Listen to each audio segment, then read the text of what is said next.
Hello दोस्तों, क्या आप भी ये सोचकर परेशान हैं कि सिविल इंजीनियरिंग के बाद करियर में आगे क्या करें? आगे और पढ़ें या जॉब करें या फिर कुछ और करें? ऐसे सवाल हम सभी के मन में आते हैं और इन सवालों का जवाब जितना जल्दी ढूंढा जाए उतना अच्छा है। तो अगर आज आपके मन में यह सवाल आ रहा है कि what next after civil engineering, तो आइए साथ मिलकर हमारे इस वीडियो में इस सवाल का जवाब ढूंढते हैं।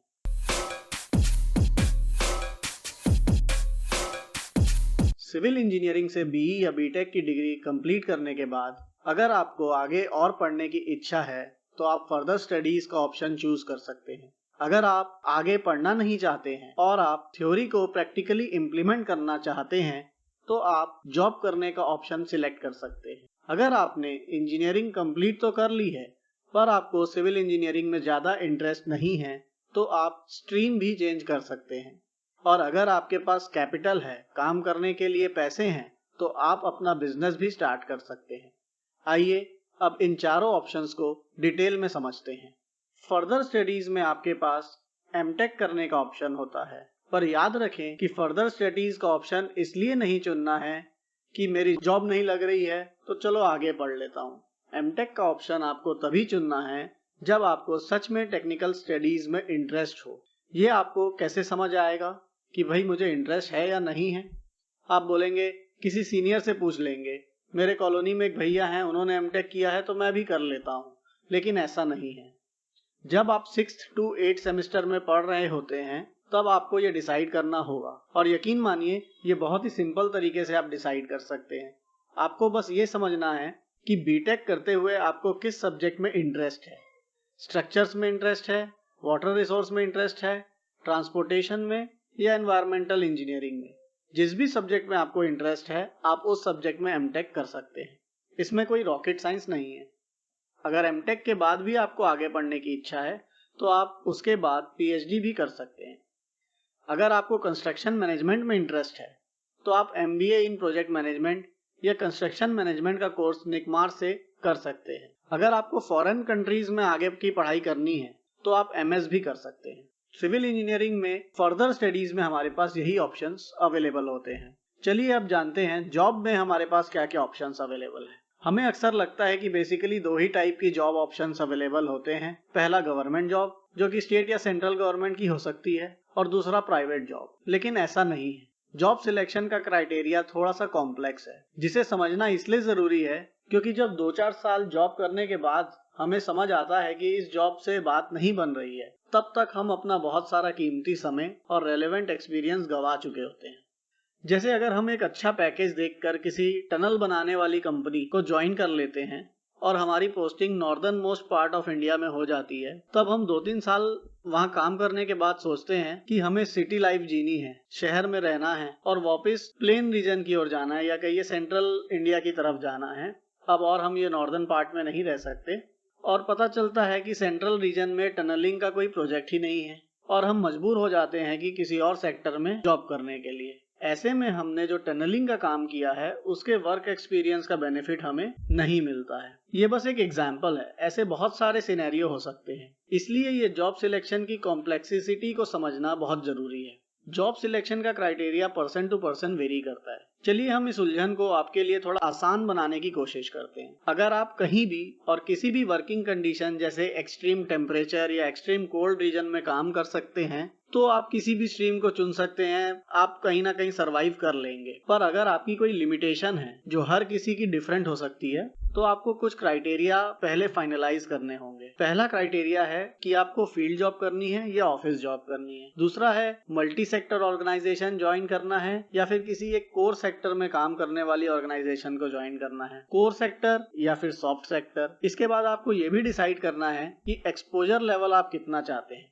इन सभी क्राइटेरियाज को डिसाइड करने के बाद जो ऑप्शन निकल के आता है वो हमारे लिए बेस्ट होता है। जॉब सिलेक्शन एक कॉम्प्लेक्स प्रोसेस है। इसमें बहुत सारे क्राइटेरियाज को कंसीडर करना पड़ता है। इसके बारे में और ज्यादा जानने के लिए हमारे अगले वीडियो को जरूर देखें और अभी बेल आइकन प्रेस करें ताकि आपको उसका नोटिफिकेशन मिल सके, जिसमें हम बताएंगे कि जॉब सिलेक्शन का प्रोसेस कैसा होता है। इस प्रोसेस को अडॉप्ट करके आप अपने लिए best private job option select कर सकते हैं। गवर्नमेंट जॉब के लिए आपको इंडियन इंजीनियरिंग सर्विसेज की तैयारी करनी चाहिए एंड बीच बीच में स्टेट गवर्नमेंट डिपार्टमेंट की जॉब ओपनिंग्स में अप्लाई करते रहना चाहिए।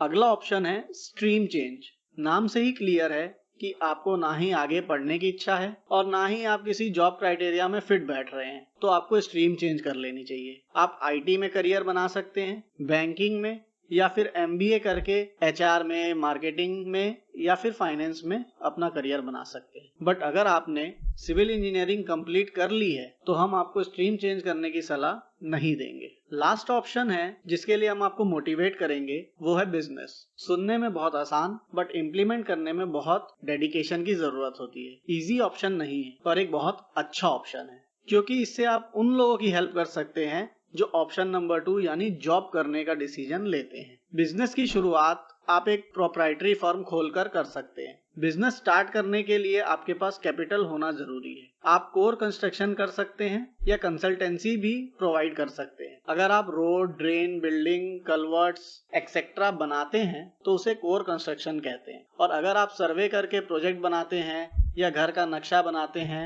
या फिर किसी दूसरी तरह की कंसल्टेंसी सर्विस प्रोवाइड करते हैं तो उसे कंसल्टेंसी बिजनेस कहते हैं। ये ऑप्शंस हैं कम इन्वेस्टमेंट में बिजनेस करने के। पर अगर आपका फाइनेंशियल बैकग्राउंड स्ट्रांग है तो आप बड़े प्रोजेक्ट से भी बिजनेस स्टार्ट कर सकते हैं, पर उसके लिए आपको किसी बड़ी कंस्ट्रक्शन कंपनी या किसी बड़े कॉन्ट्रैक्टर के साथ पार्टनरशिप करनी होगी और एक पार्टनरशिप फर्म स्टार्ट करनी होगी।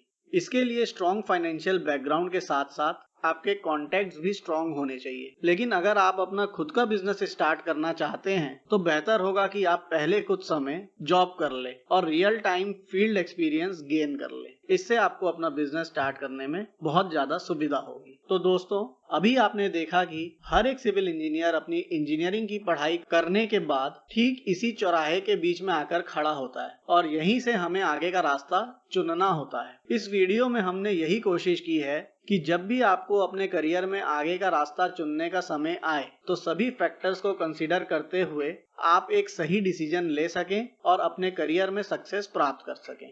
तो चलिए चलते हैं अब अपने दूसरे सेगमेंट की ओर, जिसका नाम है टेक्निकल पाठशाला। हमारा आज का टॉपिक है ट्रेड एंड राइजर।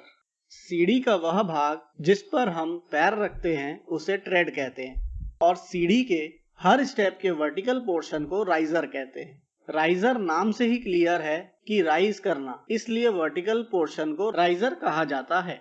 आइए अब राइजर और ट्रेड की टेक्निकल डेफिनेशन समझते हैं। The horizontal upper surface of a step upon which the foot is placed is called trade. Riser is the vertical portion of a step. आइए riser और trade को visualise करते। Picture में आप देख रहे हैं कि स्टेप का हॉरिजॉन्टल पोर्शन में ट्रेड इंडिकेट किया गया है और वर्टिकल पोर्शन पर राइजर इंडिकेट है। एक राइजर और एक ट्रेड मिलकर बनते हैं एक स्टेप। एक स्टेप में क्या क्या होता है? एक राइजर होता है और एक ट्रेड होता है। ऐसे ही सीरीज ऑफ स्टेप को स्टेयर कहते हैं। अब आप देखिए कि पिक्चर में आपको पिच लाइन या नोजिंग लाइन, गोइंग, राइज और पिच या स्लोप भी लिखा हुआ दिख रहा है। आइए जानते हैं इनके भी बारे में। सबसे पहले समझते हैं कि नोजिंग क्या होता है। ट्रेड का वो भाग जो कि एक्सपोज्ड होता है, यूजुअली ये बाहर की तरफ निकला हुआ होता है और इसके किनारों को गोल आकार में फिनिश किया जाता है। इन्हीं नोज से पास होने वाली इमेजिनरी लाइन को नोजिंग लाइन कहते हैं।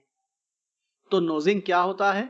The exposed edge of the tread usually projecting and rounded is called nosing. अब जानते हैं पिच के बारे में। पिच का सिंपल फॉर्मूला होता है rise divided by tread. Pitch should not be more than 45 degree and also not less than 25 degrees. Common practice में pitch is taken as 30 degrees. अगला टर्म है going. The horizontal distance between two riser faces is called going. दो riser के faces के बीच के horizontal distance को going कहते हैं। अब rise क्या होता है? The vertical height between the upper two surfaces of two consecutive steps is called rise. दो स्टेप्स के ऊपर के सरफेस के बीच के वर्टिकल डिस्टेंस को राइज कहते हैं। तो ये कॉमन टर्म्स अभी आपने जाने एक स्टेयर के। चलिए अब चलते हैं हमारे तीसरे सेगमेंट पर, जिसका नाम है पत्राचार की वोकैब। आज का हमारा वर्ड है प्रोजेक्ट, जिसे हिंदी में परियोजना कहते हैं। दोस्तों, एज अ सिविल इंजीनियर हम हमेशा किसी न किसी प्रोजेक्ट में काम करते हैं। आपका प्रोजेक्ट रोड कंस्ट्रक्शन का हो सकता है, ब्रिज कंस्ट्रक्शन का हो सकता है, वाटर सप्लाई का हो सकता है, टनलिंग का हो सकता है या फिर किसी और फील्ड में भी हो सकता है। टाइप्स ऑफ प्रोजेक्ट के बारे में हम किसी और वीडियो में डिटेल में डिस्कस करेंगे। अभी समझते हैं परियोजना को कुछ एग्जांपल्स के साथ। Who is the in charge of the project? परियोजना का प्रभारी कौन है? हर प्रोजेक्ट का एक इंचार्ज होता है जिसे हम प्रोजेक्ट मैनेजर या परियोजना प्रबंधक कहते हैं। आइए अब परियोजना से रिलेटेड गवर्नमेंट ऑफिसेज में यूज होने वाले और कुछ शब्दों को जानते हैं। Project management. प्रोजेक्ट मैनेजमेंट को परियोजना प्रबंधन कहते हैं। हर प्रोजेक्ट की एक डिटेल प्रोजेक्ट रिपोर्ट बनाई जाती है जिसे जनरली डीपीआर कहा जाता है। इसमें प्रोजेक्ट के बारे में सारी डिटेल्स होती हैं।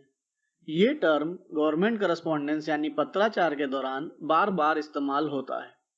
डीपीआर को हिंदी में विस्तृत परियोजना प्रतिवेदन कहते हैं। तो दोस्तों, आशा करते हैं आपको हमारा आज का ये वीडियो पसंद आया होगा। It's time to sign off now. Thanks for watching. अगर आपको वीडियो पसंद आया तो प्लीज लाइक करें, शेयर करें एंड सब्सक्राइब करके हमें मोटिवेट करें।